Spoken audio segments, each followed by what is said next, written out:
안녕하십니까, 이장석입니다. 오늘은 여러분들과 만난 세 번째 시간이 되겠습니다. 이제 두 번에 걸쳐서 기본적인 배경을 설명드렸고, 오늘서부터 이제 본격적인 주제를 논의하도록 하겠습니다. 첫 주제는 시장 그리고 고객이라고 이미 말씀을 드렸고, 그 중에서 오늘 시장에 대해서 논의하고자 합니다. 시장의 주제가 너무나 방대하고 복잡한 주제이기 때문에 많은 시간을 써야 되지만, 우리는 지금 영업 현장에 영업 직원들 중심으로 봐야 되기 때문에 시간을 한 번에 걸쳐서 얘기하고 여러분들께 어떻게 공부할 것인지 그것만 전달하는 걸로 끝내도록 하겠습니다. 이 차트는 한 5년 전에 뭐 일간지에 게재되었던 제 인터뷰 기사입니다. 헤드라인을 보면 무슨 생각이 드십니까? 저와 같이 일했던 많은 후배들이 저한테 얘기하죠. 전에 현직에 계실 때는 저희한테 알래스카에서 냉장고를 팔아오라고 얘기했으면서 뭐 이런 얘기를 하십니까? 저는 이렇게 얘기한 적은 없습니다. 저는 알래스카에서 냉장고를 파는 거는 그건 똑똑한 짓이 아니다 라는 얘기는 했었습니다. 나쁘다고 얘기한 적은 없었습니다. 이게 무슨 얘기를 하는 거겠습니까? 여러분들 이 사진을 보면 무슨 생각이 드십니까? 상해라고 생각하죠. 중국 상하이 하면 보통 많은 사람들이 이 사진을 떠올립니다. 그렇지만 냉정하게 이것은 상하이의 모습이 아닙니다. 상해의 한 일부분인 푸동, 황포강 하류에 있는 가장 개발이 중심적으로 되던 Financial District의 한 지역을 나타내죠. 상해가 6천 제곱킬로가 넘으니까 서울의 한 10배 가까이 되죠. 근데 이 푸동이 서울 사이즈라고 보면 되겠습니다. 인구나 지역적인 규모, 면적 측면에서 서울의 면적과 거의 유사합니다. 그런데 냉정하게 얘기하면 이 푸동도 이렇게 생기지는 않았습니다. 제가 상해에서 한 2년 정도 근무를 했었습니다만은 제가 사는 아파트가 이 사진 속에 일부에 있습니다만 하단, 좌측 하단에 있는 데가 제가 살던 곳인데 거기서 바깥을 내다보면 이런 아파트가 보였었습니다. 물론 지금은 다 개발이 되었죠. 엑스포 지나면서 개발이 되었지만 뭐가 보입니까, 여러분? 집집마다 방마다 에어컨이 붙어 있습니다. 제가 수없이 많은 고객들 만날 때 시장을 얘기할 때 이 차트를 갖고 하고 얘기하는 이유는 바로 이것입니다. 상해에서 과연 에어컨은 어느 정도 팔릴까? 상해 인구에 대해서는 여러 가지 얘기가 있죠. 등록된 인구로 볼 때 뭐 3천만 미만이다 이렇게 얘기하지만 미등록 인구 또는 유동인구까지 다 합하면 대한민국 우리 전체 인구보다 많은 사람이 상해에 경제활동을 하고 있다라고 보는 것이 정확하다고 봅니다. 그렇다면 여기 보이시는 방마다, 방마다입니다. 무너져가는 아파트에도 에어컨이 있습니다. 근데 상해는 우리 한국에 비해서 에어컨 트는 날짜가 어떨까요? 우리는 아무리 더워도 2달 이상 에어컨을 틀까요? 보통 가정에서는 2달 이상 틀지 않죠. 보통 한여름에만 틀게 되죠. 하지만 상해는 11달을 에어컨을 틀어야 됩니다. 뭐 짧게 봐서 10달이라고 볼 수 있겠죠. 그러면 에어컨을 트는 기간이 5배고 방마다 튼다고 봤을 때 상해 한 도시의 에어컨 시장 규모는 대한민국 전체 시장이 10배가 넘을 거다. 그럼 저는 질문하죠. 공교롭게도 첫 번째 제가 특강을 하게 되었던 것이 뭐 전자회사의 CFO 분들을 모시고 강의를 했었는데 그때 제가 질문했었죠. 여러분들은 과연 상해에 에어컨을 몇 대를 팔고 있습니까? 굉장히 중요한 얘기죠. 굉장히 중요한 얘기죠. 전 지금도 궁금합니다. 과연 상해 에어컨의 판매는 누가 하고 있고 거기에 부품 유지보수 서비스는 누가 하고 있을까? 여러분들 한번 생각해 보십시오. 어떤 사람이 새롭게 사업을 한다. 치킨집을 연다. 또는 분식점을 연다. 그럼 뭐부터 합니까? 그 동네를 10번, 20번 가보지 않습니까? 사람이 얼마나 많이 다니는지, 그 상점에 손님이 얼마나 들락거리고 있는지, 그 주변에 여건은 어떤지, 이게 뭡니까? 시장 연구죠. 시장이죠. 시장이라는 것은 여러분 아주 간단한 겁니다. 영업이든 마케팅이든 비즈니스의 터전이죠. 그죠? 그런데 영업하는 분들과 논의를 할 때 시장을 물어봤을 때 누가 과연 정확하게 얘기할 수 있겠습니까? 저는 어떤 리더든 어떤 CEO든 어떤 영업조직의 직원이든 첫 번째 질문이 시장이 어디입니까? 시장이 얼마나 됩니까? 시장의 기회는 어느 정도 된다고 생각하세요?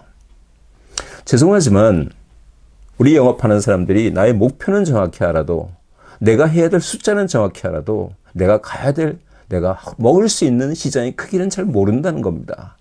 이것이 여러분들이 유의해야 될 첫 번째 주제죠. 그래서 시장은 매우 매우 중요합니다. 네, 영업 직원들에게 시장을 얘기할 때 무엇이 중요할까? 그 중요성을 얘기할 때 제가 많이 사용하는 차트입니다. 1997년 말 98년 초까지 전 서울대 교수 임현우 교수께서 한국경제신문에 연재했던 신창조론이라는 특별 기고가 있었습니다. 거기에 나오는 몇 가지 얘기를 좀 같이 공유하도록 합니다. 동네 어귀에 이렇게 솜틀집이 있습니다. 여러분 젊으신 분들은 제가 물어보면 전혀 모릅니다. 옛날에는 이불을 만들 때 집에서 다 만들었죠. 솜틀집이라고 해서 목화솜으로 기계로 솜을 만들고 그 속에 그 위에 이불을 헝겊을 천을 씌워서 이불을 만들었죠. 가정이 전부 만들었죠. 그 솜틀집 주인 부부가 시름에 빠졌습니다. 왜 요새 이렇게 장사가 안 될까? 우리가 손님한테 불친절했나? 우리 기계가 문제가 있나? 우리가 비싼가? 그런 고민을 하고 있었죠. 그 맞은편에 연탄 가게 집이 있습니다. 흔히 구공탄집이라고 얘기를 하죠. 요새는 여러분들 모두 아파트에서 또나 집에서나 보일러에 의해서 기름가스로 연료를 하지만 옛날에는 전부 연탄으로 불을 때웠습니다. 솜틀집 맞은편에 있는 부부도 똑같은 고민에 빠졌다는 거죠. 왜 요새 우리의 손님이 줄어들까? 우리가 손님들한테 불친절했나? 우리 가게가 너무 불결한가? 여러 가지 고민을 하고 우리도 좀 더 가게를 깨끗이 청소하고 간판도 고치고 좀 새로운 자세를 하자. 그렇게 해서 달라지냐라는 게 바로 임현우 교수의 지적이죠. 이게 이른바 솜틀집, 구공탄집 이론입니다. 솜틀집에서 이불을 만들던 사람들이 캐시미어 이불을 사고 오리털 이불을 사고 하던 시로 바뀌었죠. 아까 말씀드렸지만 연탄으로 연료를 하던 집들이 이젠 전부 가스나 새로운 난방 연료에 의한 연료 제공을 받고 있죠. 바꿔봤자 소용없다는 겁니다. 변화에 둔감하다는 거죠. 다시 한번 저희가 지금 말씀 나누고 있는 것은 시장에 대한 얘기를 하면서 주제, 키워드, 변화를 얘기하고 있습니다. 두 번째, 여러분 이 회사 기억하십니까? 코닥이라는 회사는 필름하면 코닥이었습니다. 우리나라에서도 독보적인 마켓 쉐어를 가지고 있었고 제품의 질이나 제품의 우수성에 대해서는 누구도 따라올 수 없었죠. 이 회사 지금 어떻게 되었는지 아십니까?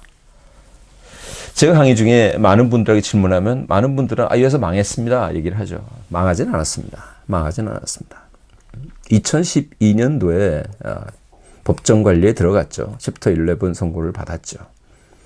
한때는 2000년까지 전 세계 한 150개 나라에 8만 명의 직원이 있던 회사입니다.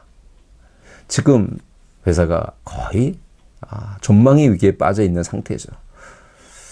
물론 이제 올해 7월 달에 트럼프 정부에서 새로운 지원에 의해서 의료 사업에 들어간다고 해서 주가가 한번 난리가 나게 올라간 적이 있는데 글쎄요. 지금은 어떻게 될지 모르겠지만 2012년서부터 거의 한 8년 가까이 죽을 듯이 살아온 회사가 됐습니다. 세계를 이끌던 기업이죠. 이 회사는 왜 이렇게 됐을까요? 디지털 카메라죠. 하지만 디지털 카메라를 처음 생각해낸 회사는 바로 이 회사의 엔지니어였습니다. 스티브 세슨이라는 사람이 1975년도에 디지털 카메라의 모형을 가지고 이사회에 올라가서 보고까지 했었죠. 그렇지만 그들은 우리의 지금 현재 메인 프로덕트 비즈니스 라인에 이러한 비즈니스 모델을 더했을 때 카니발라이제이션이 일어난다고 봤고 이것을 우습게 생각했죠. 참 아이러니합니다. 1975년, 76년은 세계에 크게 시장을 바꾸는 많은 변화가 일어나는데 동일한 유사한 움직임이 많이 있었습니다. 여러분 잘 아시는 잡스가 PC를 가지고 IBM이라는 회사를 찾아갔던 게 1975년이고요. 이런 시대대 참 재밌는 얘기죠. 한편 이 회사는 어떻습니까? 한국에도 있었죠. 후지필름입니다. 후지필름이 이 코닥을 잡으려고 무지 애를 썼었죠. 영원히 불가능하게 넘어갔었는데 이 회사는 어떻게 됐습니까? 망했겠죠, 그죠? 1등인 기업이 망했는데 안 망했겠습니까? 정반대입니다. 이 회사는 지금 전 세계에서 아주 잘 나가는 기업이 되어 있습니다.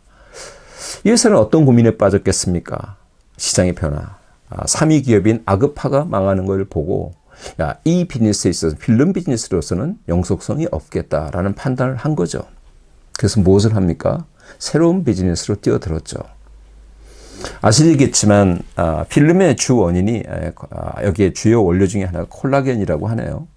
여러분들 잘 아시는 노화 방지, 여성들의 피부 탄력 이런 거 콜라겐을 많이 얘기하는데 이 필름의 주요한 요소가 콜라겐이라고 합니다.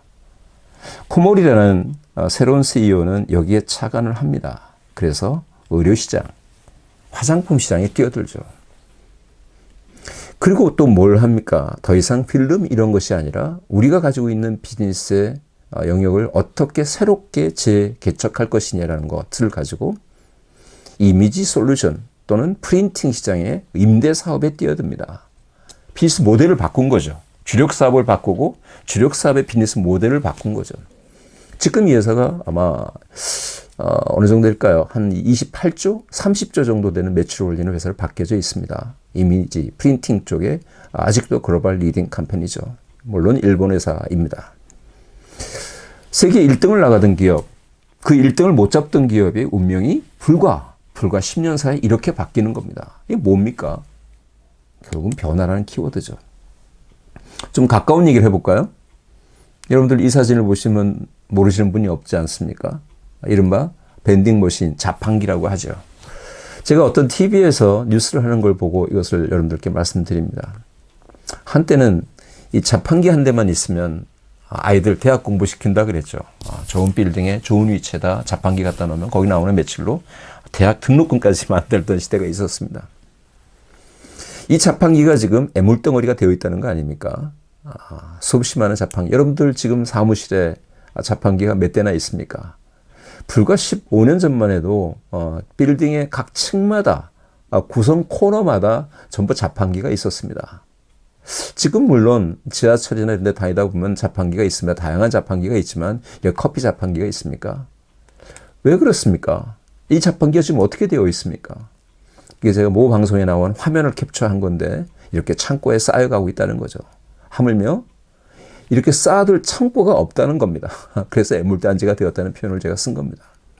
컴퓨터나 또는 스마트폰이나 우리가 흔히 얘기하는 여러 전자기기, 소형 전자기기는 충분히 거기에서 특수광물을 뽑아내는 도시광산 같은 새로운 업무에서 목표가 되는 제품이지만 이거는 고철덩어리죠. 물론 그 속에도 일부 특수광물이 들어있겠지만 무게와 차지하는 면적, 운송비를 비했을 때는 어떤 그런 상품 가치가 없다고 판단을 하는 거죠. 그러니까 이런 것을 갖다 놓을 데도 없다는 거다. 왜 그렇습니까? 여러분들 잘 아시는 별 XX 다방. 1999년 7월 달에 2대 앞에 1호점이 만들어졌죠. 그로부터 여러분들 20년이 흘렀습니다. 지금 대한민국에 커피 전문점이 몇 개라고 생각하십니까? 질문하면 여러 가지 얘기 나오지만 저는 20만 개가 넘는다고 봅니다. 수없이 많은 커피 전문점이 있죠. 저희 사무실과 저희 사무실에 가까운 지하철역 사이가 불과 790m, 800m가 채 안 됩니다. 그러나 그 지하철역에서부터 저희 사무실까지 걸어오는 동안 커피 전문점이 16개가 있습니다. 1km 내에 16개가 있습니다. 여러분 새롭게 분양하는 어떤 빌딩에 가보십시오. 어떤 빌딩은 가보면요. 한 층에 1층에 커피 전문점이 4개, 6개씩 있는 데도 있습니다. 왜 이렇게 됐을까요? 이런 변화를 누가 예측했을까요? 어떤 사람은 자판기를 있으면 충분히 공부도 시킬 수 있고 된다라고 생각해서 자판기를 열심히 한 사람도 있었을 것이고 이러한 변화를 미리 읽고 이쪽 시장에 뛰어들어서 프랜차이즈 커피 전문점을 만든 사람도 있을 거고 그렇지 않습니까? 변화죠. 그죠? 이제 제가 말씀드리고자 하는 네 번째 변화의 주제가 참 어려운 주제입니다. 여기가 어디라고 생각하십니까? 참 재밌습니다. 저희 세대는 이걸 보면 대충 찝어낼 수 있는데 젊은 사람들 전혀 모르더라고요. 그냥 가장 근접하게 얘기하시는 분이 강원도 길이다. 그렇지만 이거는 강원도 미시령 길입니다. 다시 말하면 인제에서 속초까지 넘어가는 가장 가파른 길이죠. 우리 영서에서 영동으로 넘어가는 길이 네 가지가 있지 않습니까? 대관령, 한계령, 미시령, 진부령. 이 미시령은 1961년도에 69년도인가요? 군사 목적 도로로 만들어서 1989년도에 민간인에게 개방되었다고 합니다. 다시 말하면 이 도로가 민간인에 개봉되기 전에 군사 목적이었죠. 굉장히 가파릅니다. 여기 연배에 있으신 분들은 이 도로에 운전을 해보신 분이 당연히 있으실 거고 아마 40대 미만의 분은 이 도로를 어렸을 때 부모와 넘어간 것 빼고는 가본 적이 없을 겁니다. 왜 이렇게 되었겠습니까? 옛날엔 가장 아름다운 길이었습니다. 이 도로는 더 이상 우리의 기억이 없는 것처럼 되어 있죠. 왜 그럴까요? 저도 잘 몰랐었습니다. 제가 2014년도에 우연히 TV에서 보니까 미시령 휴게소라고 있습니다. 여기 미시령의 꼭대기에 가면은 휴게소가 하나 있는데 한여름에도 춥죠. 영상 25도, 28도가 되어서 고속도 미시령을 꼬불꼬불 올라가면 꼭대기에 올라가면 한기가 느껴질 정도로 굉장히 높은 곳입니다. 휴게소가 명물이었겠죠. 이 휴게소가 이제 없어졌다는 겁니다. 미시령 휴게소에 안녕 이런 기사를 제가 보고 여러분들과 이 차트를 공유합니다. 왜 그렇습니까? 그렇습니다. 미시령 터널입니다. 미시령 터널은 2006년도에 만들어졌습니다. 이 미시령 터널이 들림으로 해서 모든 생태계가 바뀌죠. 저는 젊었을 때부터 이 길을 참 많이 다녔고 특히 여름철에는 휴가로 속초로 갈 때마다 일로 많이 다녔죠. 저는 그 터널이 뚫리고 난 뒤에 과연 미시령 터널에 있는 수없이 많은 비닐 생태계가 어떻게 되었을까 매우 궁금합니다. 거기에는 많은 식당이 있었고요. 많은 숙박업소가 있었고요. 또 가지가지 지역 특산물을 파는 상점들이 많이 있었죠. 그들이 어떻게 되었을까요? 어떤 분들은 미시령 터널 건설 계획을 미리 알고 거기를 얼른 팔고 빠져나갔을 것이고 어떤 사람들은 권리금이 없어졌네. 권리금이 왜 이렇게 싸졌지? 못 모르고 사가지고 뛰어 들어온 사람도 있을 것이고 어떤 사람은 이미 다 알려지고 나는데 빠져나가기도 뭐하고 애매하게 되어서 경제적인 손실을 보고 떠났겠죠. 그렇죠? 그렇게 되었겠죠. 지금 이 미시령은 이렇게 수없이 많은 사람들이 다니는 자연스러운 길로 바뀌었죠. 휴게소도 이제 바뀌어서 등산객들을 위한 공간으로 바뀐다는 얘기를 제가 들었고 여기는 자전거를 타고 다니는 사람들 이런 사람들이 다니는 길이 되겠죠. 물론 아직도 미시령 옛길 하면서 차는 다닐 수 있습니다. 그렇습니다. 미시령이라는 하나의 비닐스 생태계가 하나의 길이 터널이라는 하나의 변화에 의해서 모두가 생사가 달라진 케이스를 말씀드립니다. 근데 이 미시령 휴게소가 지금은 어떻다고 생각하십니까? 여러분 평창 올림픽이 열리면서 바로 양양 고속도로가 뚫렸죠. 그러면서 어떻게 됩니까? 이제 사람들이 동해안으로 갈 때 어디를 따라갑니까? 양양 고속도로를 따라갑니다. 저는 지금도 속초를 자주 갑니다만은 거의 속초에 묵고 어떤 콘도에서 묵고 나오면 바로 우회전하면 미시령 휴게소, 미시령 톨게이트죠. 터널을 지나가는. 요새 내비게이션을 틀면요. 그쪽에서 내려오다 보면 간성 그쪽에서 내려오다 보면은 내비게이션이 양양 쪽으로 가라고 나옵니다. 저는 무조건 우회전하면 미시령 터널인데 그래서 저는 습관적으로 이 터널 쪽으로 오기도 하지만 양양으로 넘어가는 신호를 대기하면서 미시령 휴게소를 바라보면 이런 모습입니다. 텅텅 비어 있습니다. 차가 안 다닙니다. 그래서 여기 기사가 나오죠. 미시령 터널 손실보전금이 총 4천억 정도가 될 것이다. 여러분 잘 아시겠지만 국가기관에서 어떤 민간인이 어떤 SOC 투자를 했을 때 그에 대한 손실보전금에 의한 것이겠죠. 안 다니니까 그렇죠. 아까 미시령 터널이 뚫리면서 미시령에 있던 생태계가 무너졌듯이 미시령 터널이 소통량이 줄어들면서 이 생태계가 어떻게 되었겠습니까? 인재, 경제 공동화 현상이 발생되었다. 수없이 많은 변화가 생기죠. 제가 지금 무슨 말씀을 드리고 있습니까? 비즈니스 경로의 변화를 말씀드리고 있습니다. 첫 번째 시장 경로의 변화는 빈 생태계를 바꾸죠. 그죠? 미시령 터널이 그쪽의 경제 생태계를 바꿨죠. 두 번째 뭡니까? 이런 것들이 영속적이지 않다.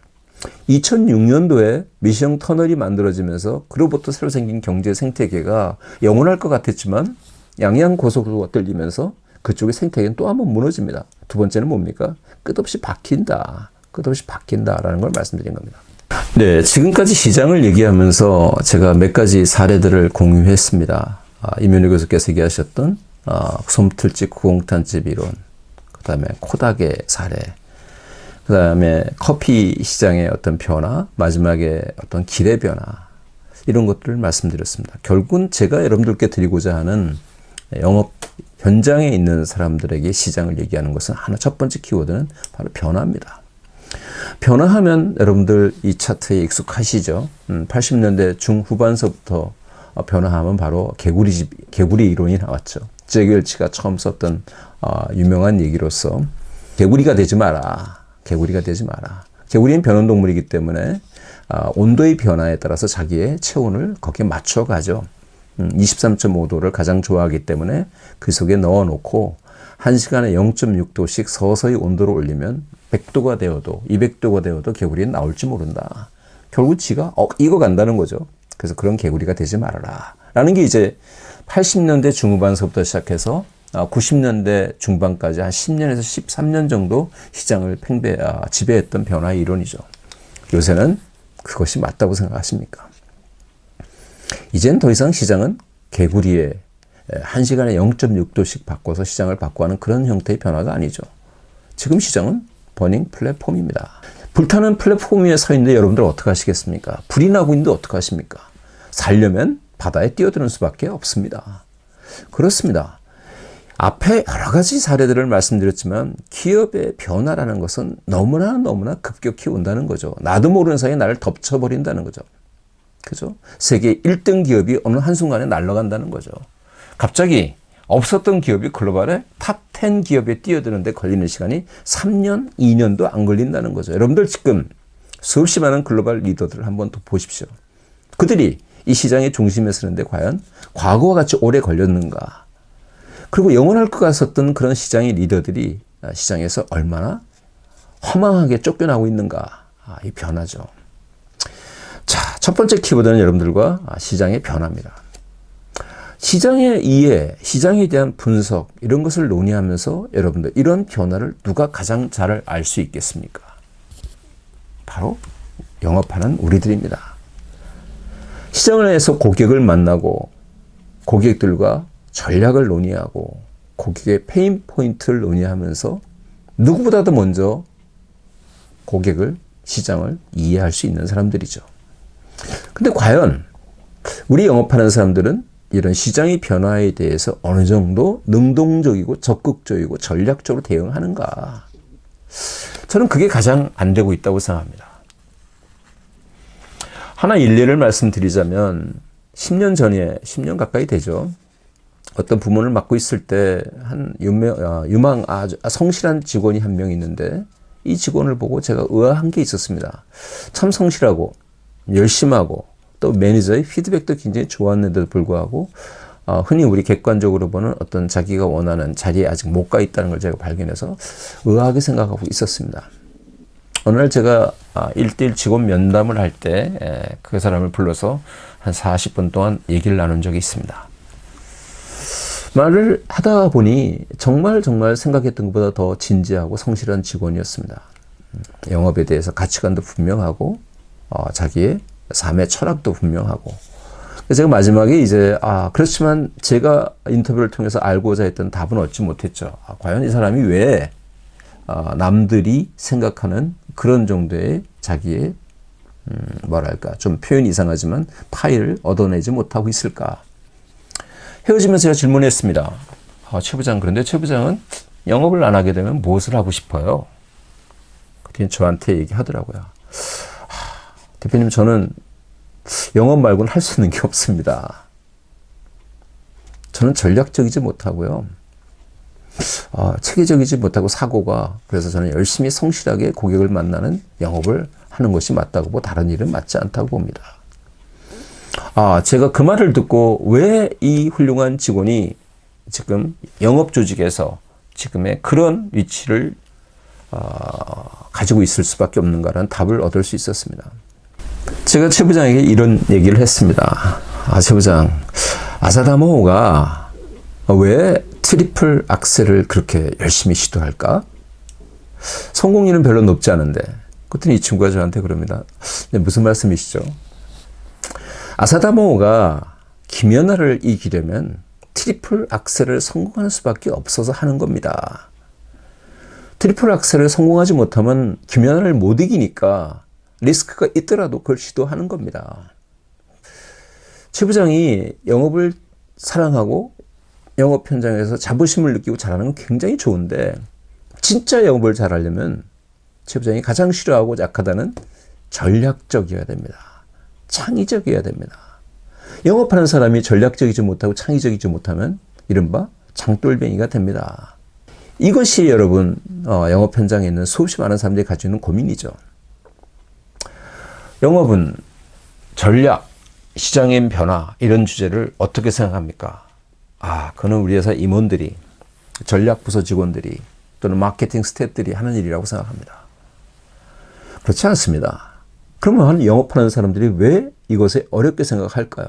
학교도 같이 다녔고 똑같이 경영학도 전공했고, 그렇지만 그들이 왜 전략과 시장에 대해서 별로 그렇게 자신 없어 할까요? 저는 그렇게 별거 없다고 생각합니다. 바로 이론이죠. 이론. 제가 오늘 여러분들과 잠깐 팁을 드리는 것은 두려워하지 말아라 라는 겁니다. 두려워하지 말아라. 여러분 보십시오. 경영학에서는 흔히 얘기하는 환경 분석, 전략을 할 때 환경 분석부터 하죠. 기업의 외적 환경 분석, 뭐가 있습니까? 이른바 거시 환경 분석, 패스트 분석이라고 그러죠. 포리티컬한, 이코노믹한, 소셜한, 테크놀로지, 이쪽 영역에 의해서의 변화가 뭔가, 긍정적인 요인과 부정적인 요인이 뭔가, 이게 외적 분석이죠. 외적 분석이 또 하나 뭐합니까? 1979년대 포터 박사가 얘기한 경쟁 모델 분석이죠. 우리의 경쟁자는 누구냐? 우리의 새로운 진입 경쟁자는 누구냐? 우리의 대체제는 누구냐? 그죠? 우리의 공급자가 누구냐? 어떻든 경쟁 세력 분석을 통해서 경쟁을 분석하죠. 이것이 외적 분석이죠. 내부 분석은 뭡니까? 여러분들 많이 아시는 거잖아요. 그죠? 맥킨지에서 주장하는 7S 분석. 7가지 S에 대한 분석이죠. 회사의 조직, 전략, 스킬, 그죠? 조직 인력, 그 다음에 시스템, 그 다음에 쉐어드 비전. 여러 가지 7가지 S를 가지고 분석하는 겁니다. 그 다음에 뭐가 있습니까? 흔히 삼각 분석, 3C 분석이라서 경쟁자와 우리를 고객의 관점에서 비교하는 것들이죠. 이게 내적 분석, 우리 역량의 분석이죠. 그래서 아까 패스트 분석과 경쟁 분석을 통해서, 패스트 분석을 통해서 기업의 기회와 위협 요인을 찾아내고, 경쟁 분석과 7S 분석, 3C 분석에 의해서 우리 강약점을 뽑아내죠. 그래서 뭐 합니까? 흔히 얘기하는 수합 분석을 하죠. 수합 분석을 하는 이유는 뭡니까? 우리 전략적인 과제를 뽑아내는 거죠. 영업부에 있는 직원들이든 어떤 리더든 스왓을 모르는 사람들은 없죠. 그렇지만 항상 아쉬운 것은 뭐냐? 스왓 값은 정리하죠. 우리 회사의 스트렝스는 뭐다? 우리 회사의 위크니스는 뭐다? 우리 회사의 어포추니티는 뭐다? 스트레트는 뭐다? 라고 얘기하지만 이것을 하는 이후에 본질적인 것을 놓치고 넘어가는 일이 많죠. 결국은 수합 분석을 하는 이유는 내적인 강점과 약점, 외적인 기회와 위협을 분석해서 우리의 강점을 어떻게 활용해서 기회를 잡을 것인가, 우리의 강점을 활용해서 어떻게 위협 요인을 미리 막을 것인가, 그죠?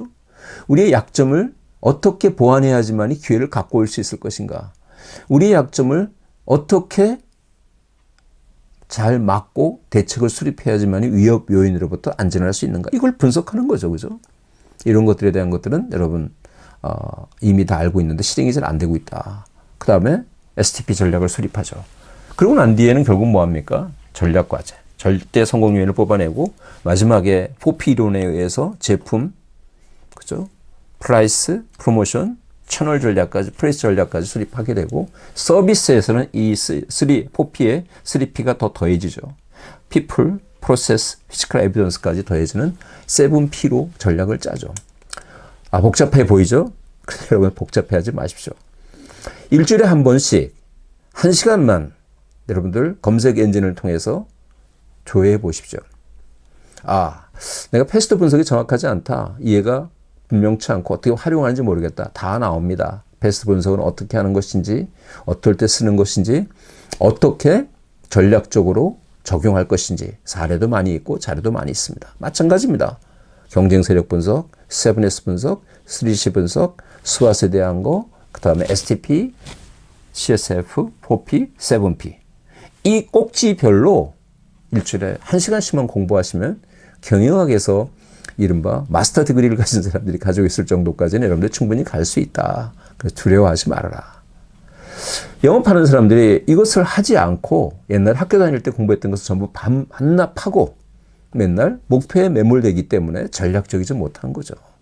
결코 두려워하지 말라라는 얘기를 제가 드립니다. 그래서 껍데기입니다. 이런 이론과 프로세스와 템플릿은 껍데기인데 여러분들이 가지고 있는 인사이트과 자신감과 경험을 그 속에 집어넣기만 하면 그 컨텐츠가 더욱 세진다라는 말씀을 제가 꼭 드립니다. 결국은 뭐냐? 주역 시장의 변화를 얘기하지만 어떤 메소돌로지가 아니라 변화를 보고자 하는 사람이 되어지길 원하는 겁니다. 그래서 제가 말씀드리는 것은 변화는 보고자 하는 사람만 볼 수 있다라고 말씀드립니다. 그럼 어떻게 해야 되느냐? 아까 제가 한 가지 말씀드렸지만 첫째 공부하는 겁니다. 저는 그냥 후배들이던 많은 고객분들한테 꼭 얘기하는 것이 하루에 45분씩 이상만 공부해라. 학원을 다닐 필요도 없고요. 대학원을 다닐 필요도 있는 것도 아니고요. 그냥 아무 데서나 공부하면 됩니다.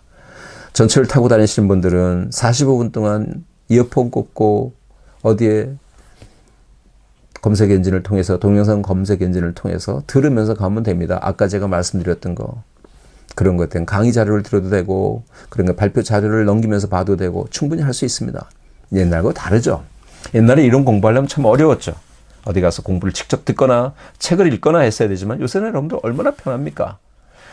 회사에 일찍 도착해서 공부할 수도 있겠고 집에서 여유롭게 출발하면서 할 수 있겠고 이동 중에도 할 수 있을 거고 친구와 만나기 전에도 할 수 있을 거고 고객과 만나기 전에 시간을 비워놓고도 할 수 있겠고 하루에 45분을 여러분들이 하겠다는 생각만 한다면 어디서든지 할 수 있는 거죠. 그렇게 하면 어떻게 되겠습니까? 하루에 45분씩 내가 담당하고 있는 비즈니스 영역에 있어서의 변화, 전략적인 관점에서 어떻게 접근할 것인지 공부하면 된다. 얼리버드가 되라. 얼리버드라는 것이 옛날과 개념이 다르죠. 저희 쪽에 근무할 때는 아침에 항상 사무실에 일찍 출근해서 해라. 요새 그럴 필요는 없죠. 꼭 그래야 되는 건 아니죠. 충분히 어디서나 할 수 있죠. 하루에 45분씩 여러분 투자하면 어떻게 되겠습니까? 1년에 260시간입니다. 260시간입니다. 무시무시한 겁니다. 260시간이 뭘 얘기합니까? 여러분 1년에 5주의 시간을 내가 더 가지는 겁니다. 남들보다 한 달의 시간을 더 가지는 겁니다. 남들보다 한 달의 시간을 더 공부하는데 변화를 고민하는데 어떻게 창의적이지 않을 수가 있습니까? 그래서 제가 흔히 얘기하는 얼리버드 프리미엄 인덱스라고 얘기합니다. 1년만 하루에 45분씩 투자하면 남들보다 한 달 이상 5주 이상을 더 고민하고 전략적으로 고민하게 된다. 이거는 N승이다. 그냥 한 배, 두 배가 아니라 그 폭발력은 어마어마하다. 단지 그것만이 아니라 그로 인해서 나의 머리는 좀 더 창의적으로 바뀐다. 영업하는 사람들이 가장 생각해야 될 첫 번째 주제를 저는 시장과 전략을 얘기할 때 이론에 대한 것들은 충분히 이렇게 공부할 수 있다라고 말씀드립니다. 문제는 이거죠. 공부만 하면 뭐 하겠습니까? 수업 시간에 열심히 선생님 시간에 선생님 강의를 듣는 사람들이 다 똑같이 듣고 있지만 결과가 다른 이유가 뭐겠습니까? 예습 복습을 하는 거죠. 그래서 일주일에 5일 정도 여러분들이 열심히 45분씩 시장에 대해서 아까 그런 것을 공부했으면 그것을 1시간만 주말에 정리하면 됩니다. 꼭지별로 정리를 해야죠. 정리하면 여러분들이 공부하고 싶은 주제 영역별로 여러분들의 노트를 만들거나 여러분들의 컴퓨터나 여러분들의 모바일 폰에 데이터를 저장해 가면서 축적해 간 바로 여러분들이 됩니다. 시장에 대한 여러 가지 얘기를 하면서 제가 말씀드리는 것은 여기 리더분들께서는 조직이 시장 중심 조직으로 바뀌어야 됩니다. 그 첫 번째는 시장을 중심으로 영업을 생각한다. 첫 번째 아까 샹하이의 에어컨을 말씀드렸지만 과연 우리가 담당하고 있는 시장은 어딜까?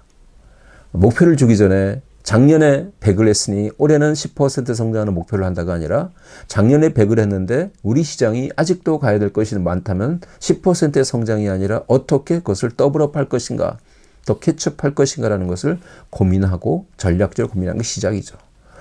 이런 수치적인 것 말고 영업조직이 바꿔야 될 첫 번째 요인은 변화에 대해서 심각하게 생각해라. 우리 고객의 변화, 우리 고객을 둘러싼 시장의 변화, 이런 걸 공부해야 된다.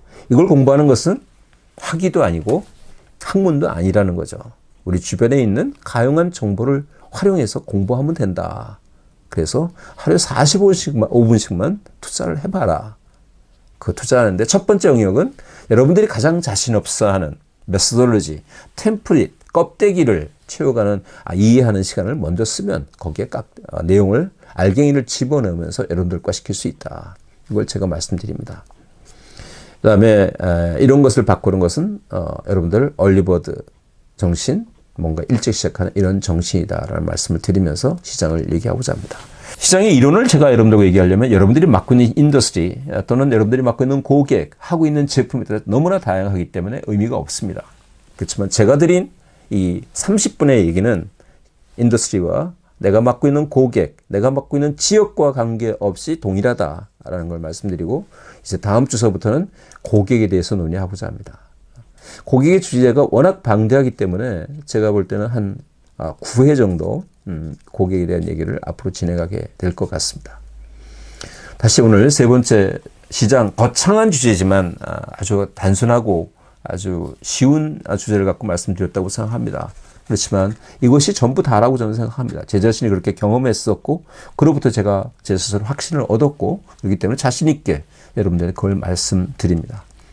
다시 한번 귀한 시간 감사드리고 다음 주서부터 고객을 논의하도록 하시죠.